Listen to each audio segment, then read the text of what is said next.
আসলে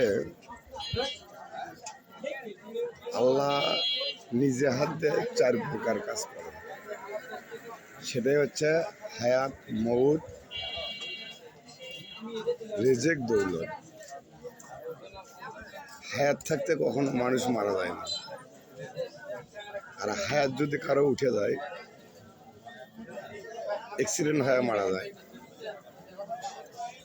ঘুমন মারা যায়, গরুর সিংহতে আজরাইল সিংহে মারা যায়, বন্দুকের আগালত টোটাতে আজরাইল থাকে, সেখানেও মারা যায়। আসলে আপনারা আমরা সবই বুঝি, তো হায়াত থাকতে কখনো মানুষ মারা যায় না।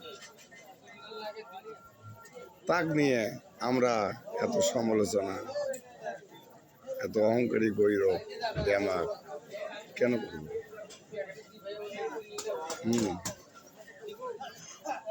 দেখেন, যার মৃত্যু হবে তা কাশির ভিতর রেখে দিলেও কাজ ফেটে কাজটাই যাবে। কিন্তু আসলে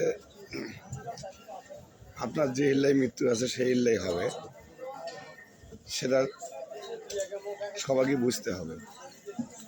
কিন্তু আমরা বুঝেও অতিরিক্ত উত্তপ্ত বিরাজ করি কেন? আসলে এটা ঠিক নয়। যার হায়াত আছে তার কখনো মৃত্যু হবে না, আর যার হায়াত নাই যে কোনো ওসিল্লায় তার মৃত্যু হবে, এটাই বাস্তব, আপনারা মনে করবেন।